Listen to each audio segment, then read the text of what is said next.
my people? Welcome to another episode of K Sport Podcast with your boy T Swag, the sugar daddy with no pot belly. I have on set with me today a wonderful football brain.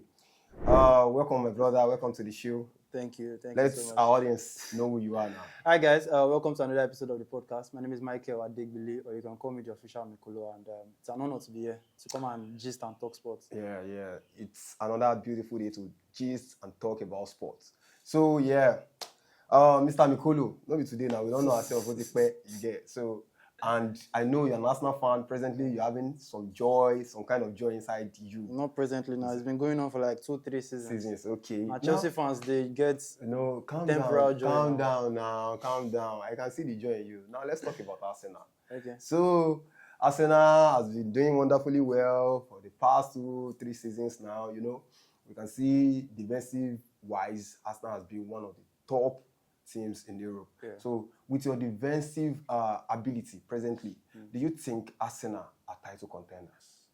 Yeah, obviously, the statistics are there to see, and you know, there's been like an obvious progression from Mikel Arteta when he took over. You know, started from 8th, the second season finished 8th, went to 5th and finished second twice, and now the second that he has finished twice is finished with 5 points margin in the previous season and 2 points margin the last season. So obviously, it's not just for an Arsenal fan to say. When it comes to statistics-wise, when it comes to like figures, are suggesting that yes, Arsenal are title contenders. Yeah. Yes, and that's like that's down to like a very big part of their defense. The defense are like the best. You know, they got the highest number of clean sheets last season. David Raya finished in the team of the season. Got the Golden Glove. We also had the likes of William Saliba as well as Gabriel in the team of the season. Defensively solid, attacking wise, they are not very lacking as well. So yeah, definitely. Yeah, presently we are giving it to Arsenal. Arsenal has been doing wonderfully well, and I know some Arsenal fans at home presently are so happy. I know Arsenal will feel the joy within Arsenal fans now, not for a year, you know. But I just hope Arsenal keeps the game alive, the spirit alive.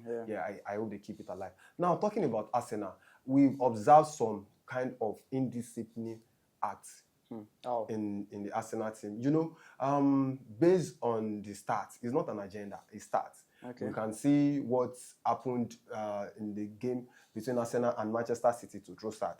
Okay. You know, he got carded. Though I have like my own opinion about that. He got carded. And before then, similar case happened with Declan Rice against Brighton and Hove. You know, he got carded as well. Declan Rice alone this season, I think we are just in the 5th, if I'm not mistaken, the 5th week of the Premier League. And Declan Rice alone has had 4 yellow cards. 4 yellow cards and a red card. Same as some other Arsenal players. I particularly single-handedly picked out Declan Rice because he has been the main focus. I feel the main focus of the referees. And not because he has been the main focus, because I feel he's indisciplined. Do you think Arsenal is being indisciplined, or they are just being aggressive? And does that in any way affect their season going? Arsenal is not the most aggressive team in the league. Yes. So I would like to like put this in like different perspectives. Okay. Arsenal are not the most indisciplined team in the league. They are not the most aggressive team in the league. I just feel like there's been like a form of I feel like there needs to be like a redefinement of some of these rules in the league, and then there's like this inconsistency of the referees. What you find, I would not have a problem if you say Rice is indisciplined if the Phoenix is getting yellow carded for being given as yellow card in other scenarios as well. But you can't apply these rules just to Arsenal and then say Arsenal are an indisciplined team. For example, they are in the game against Brighton and Hove Albion, we saw João Pedro did exactly what Declan Rice did. Kick the ball away, delayed the restart. I'm not cutting you. Why I decide to let it be an Arsenal being indisciplined is because it's Arsenal. They are title contenders. Every focus is on Arsenal. I can't go for a team like Ipswich. I don't know. I can't even place a record. Wait. Let's talk about. Let's say probably you said that because I'm comparing it to Brighton and Hove Albion. This weekend we saw Manchester City as well. Doku delayed the restart as well. He didn't get carded for that. So this is also a title contender. There are so many scenarios. We've seen even Szoboszlai last week. The same Mike Oliver ref. I think there was Liverpool. Yes, and then Szoboszlai delayed the restart. Why did you not get yellow carded for that. So these are like, I'm not complaining or trying to moan about the fact that probably Arsenal have been targeted, but I just want a consistency of the rules. If you are defining the rules as if you delay a restart, get yellow carded, then everybody should get it. Okay. That's true though. But then, what about the fact that once an Arsenal player or the whole Arsenal team knew this thing is not going in their favor, why don't they caution themselves? Why should they still act so aggressive? Why is it Arsenal? Why? Because I said it initially. Because it is a title contender. Every eye will be on Arsenal. You've seen Arsenal for the past 2-3 seasons. You see what they are Liverpool doing. are title contenders. City are title contenders. And these are people that would always complain. We saw how the players of City almost mobbed the referee, Arsenal's first goal in the last game. Yet they didn't get carded. And this is something that an Arsenal fan will get carded for dissent. So you are telling me now it's not an indisciplined act, it's a deliberate act from the It is an inconsistency of what the rules are being defined by. If you are saying every delay of a restart is yellow card, let us know and let it be consistent across board. Mikolo, let's leave Arsenal matter, because if we keep talking about Arsenal from now till tomorrow, thank God you know that we won't end it. So we are Nigerian grown persons. We are born in Nigeria. We are Nigerians. So let's talk about our country. Recently, we had issues with NFL, Super Eagles coach. With Super Eagles coach, there has not been a coach for in the Super Eagles seat. Since Pesero left. And then we just suddenly brought in Iguavon, impromptu. You know, it was impromptu because we had an announcement with a German technician, and suddenly he said he can't take up the job. I don't know. I don't even know what's up with the team, with him, that made him feel he can't be a coach then. So presently, what do you feel about the Super Eagles' inconsistency about not having a coach and all, you know, moving from foreign coach down to local coach again, you know, just everywhere be vacant. And what do you feel about it? Do you feel is anything good to write home about? I think first off, I'm a pro-Nigerian coach person. In as much as I want us to get the best, I feel like the NFF sometimes always tend to respect foreign coaches more. So there's this we must get foreign coaches syndrome that happens with the NFF, and it's not something I'm comfortable with. I don't know about your stance, but I was off the fact that Finidi should not have been sacked after the 2 games. You know, I had my own fair share of ranting because I felt like it was not given the necessary support that I was supposed to get. And this is something that I've noticed when you go to Super Eagles games. There's a difference between how the team is serious when it's a foreign coach and the local coaches. They tend to, they want to disagree, but from the outside you can notice it. I went to the AFCON and I saw what we were like when it comes to Jose Pesero, and then I was also at the South Africa, the international break in July in Uyo, and I saw what the difference was like when it was Finidi and some of the guys in charge. Do you understand? So there's a different level of atmosphere when it comes to like foreign coaches and local coaches, and this is something I wish like the gap would be bridged. And for me now, Iguavon has come into steady the ship a bit. Why not give him the job if you want to give him the job, or appoint a local coach if you feel like it can happen? What is this our obsession with foreign coaches that are not even well proven? Before Jose Pesero came into the team, his most successful stint was probably Venezuela. Do you understand? We've seen the likes of Genero as well, though he was very successful. But I feel like we can also give our local coaches some of these things. We saw the late Shuaibu Amadu, if you remember very well. This is one big disrespect that we grew up on. You know, he gets to come into the team, qualify us for the major tournament, and then we bring foreign coaches. I don't know if you remember all of those things. So these are like some of the things I feel like we should correct. There's nothing indicting if we have like a local coach, and I just feel like we should get it over and done with. If I appointing a foreign coach, appoint him fast.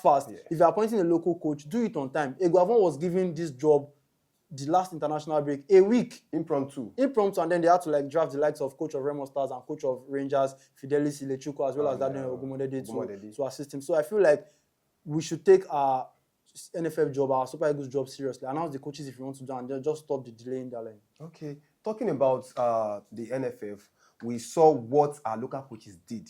The likes of Daniel Ogumodede from Remo Stars and Fidelis Ilechuko from Rangers International. You know, these are big names. I didn't been, let's just put it on this level of, I didn't be the coach. They are coaches in the EPL, even Championship. You know how they would have been glamoring their names all about they are big names. Now talking about that, let's move into the Nigeria Professional League, because of these coaches. Now, Nigeria Professional League has this issue. It has been rumored. I will say it's a rumor. It has been rumored that by those that don't follow the league. Yes, exactly. By those that doesn't watch the Nigeria Professional Football League. It has been rumored that Nigeria leagues home matches win alone, home team win alone. This one is playing against this one, Aqua United, or Atlant at the bottom of the table. Okay, Atlant is playing against Remo Stars, being the first of the table, and Atlant is playing at home, and they will say Atlant will still win. Atlant will kill them now. I shall not be home a day, And I want you to. This one is not this thing. Just please help me share some light. Let our fans, let people at home know that Nigeria League is not about home win alone. Recently, this is the third week. They played the third week 3, and I think not a single home team. Yeah, in the 7 games on display. Not a single home team won. Can you hear? Not a single home team won at all. So please elaborate. Just shed some light for us on it. So I've consistently said it as a preacher of the league that people that still believe that MPFL is home win alone are like either ignorant or just choose to be blind to the truth. Because I feel like if you bother to make research, and it's just like one of the things I feel like is a slave mentality kind of thing where people just want to talk down on anything that's local. Do you understand? Because I feel like for the past 3-4 seasons we've seen considerable amounts of away wins in the NPFL, and now this season is like another testament to that. This is just 3 weeks into the league, and we've seen at least almost 7 or 8 away wins. Even on the first weekend of the league, we saw at least like two away wins. Now, this weekend, we had 7 games. 3 were postponed because of continental involvement and some other, election, Bendel Insurance and all of that. Edo elections, Bendel Insurance, and then Eimba and Rangers had their games postponed. But all of the 7 games that we had on display in match day 3, we had 4 away wins and 3 draws. 4 away wins and 3 draws. I was at the game between Sunshine Stars as well as Abia Warriors over the weekend, where Abia Warriors got 0-0. And I will tell you for a fact that Abia Warriors had their fair share of possession. It's not just they are getting away wins by defending. They played Sunshine Stars. That's like an away game. Remo Stars went up north to Kano Pillars. They played in Katsina and got a 2-0. This is the same Remo Stars that also picked another away win. Now they are 9 out of 9. Yes. And they've played 2 away games. They played 2. Do you understand? So this is like, I feel like people just want to continue to pile on the MPFL because they do not understand. They feel like, the foreign football is better. I feel like if you're a fan of football and you care to know these things by yourself, make your own personal research. Go to your stadiums that are in your team, in your cities, and you can watch a game. Some of us might never get to watch Arsenal. You might never get to watch, go to the Etihad or Stamford Bridge. But why not go to Unicon? Why not go to Remo Stars? Why not go to Lekon Adamasingba to watch a game? Even during the days of MFM, during the days of MFM, I personally will encourage some of my guys, I'm going to go stadium, I'm going to go watch MFM. Do you understand? So I think it will be a big encouragement for us to start viewing Nigeria leagues. Nigeria leagues are so interesting, so much. You can also use this medium to like also say that if you are looking for somewhere to watch a game, Wednesday 25th, Ikorodu City will be having their first game of the NPFL season against Rangers. Okay. So if you are down to come, 4 p.m. at Unicon Stadium. That can be your welcome to the league. Free invitation. As you can hear, it's a free invitation. You are all expected to be in the stadium. So having said that, let's move into the talks of our boys in Europe. We've seen the likes of Victor Boniface and Ademola Lookman. Even outside of Nigeria, we see Mohamed Kudus for West Ham. They are all doing well, and Ibrahim Diaz as well. So talking about that, let's talk about the African best player. You understand? So let's talk about the African best player. Who do you think, from your own view of things, who do you feel should be crowned? It's just a feeling. It's just a feeling. Who do you feel presently is at the top of it? I don't think awards should be based on feelings. Awards should be based on facts and figures. And at this point, I feel like the person that is currently in the leading, which should also be undoubtedly the CAF Player of the Year, should be Ademola Lookman of Atlanta. and the Super Eagles. Obviously, he's had a very good season, you know, scored 3 very good goals in the Europa League final, you know, led Atlanta to their first ever European trophy. And also, let's not also take away the fact that even at the AFCON earlier this year, he had very stellar performance. So one of our best performances. I think he's in the team of the tournament. Yeah, I think he also had like 3 goals, you know, was one of our best players in the team alongside the likes of Ekong, the likes of Moses Simon, you know. He came to the party probably. And this is... I don't see any African that had the kind of year that Ademola Lookman had. You know, got to the final of the AFCON, was very close to winning it, and then also won with his club side. So obviously Ademola Lookman is in the running. Okay, talking about that, you know, we used to shy away from this guy, Victor Boniface. He did wonderfully well with Leverkusen as well, you know. And if we would talk, you know, it has been rumored, we have seen it flying all around. It's PR do. Talking about Ademola Lookman and Ibrahim Diaz.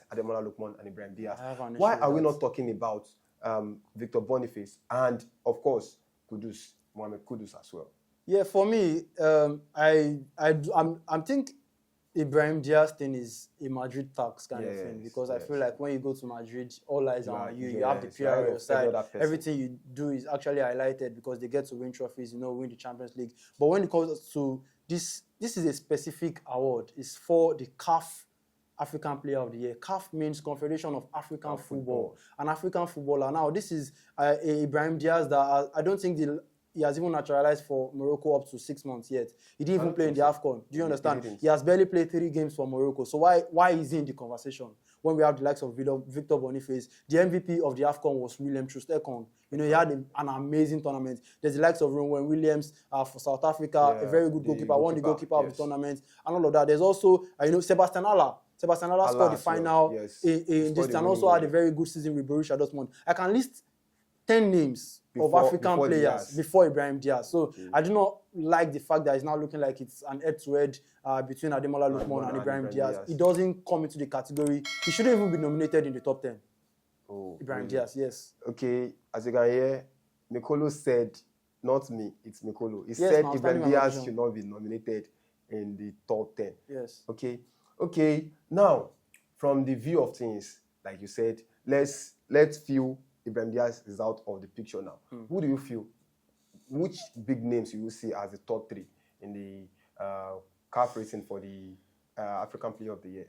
I think for me, top rating of top 3, I think Ademola Lookman obviously should get with the crown. I would pick him.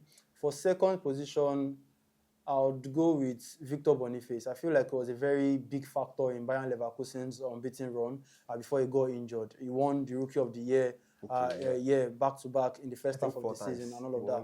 I think in third position, I will still go with Mohamed Salah, though he didn't have like a very spectacular AFCON with Egypt. You know, got injured and had to go. But also in his club side, you know, he's had so many very good performances for Liverpool. And obviously, Salah is one of the best African players ever. Okay. Talking about Mohamed Salah, it will drag us to talk about Victor Osimhen.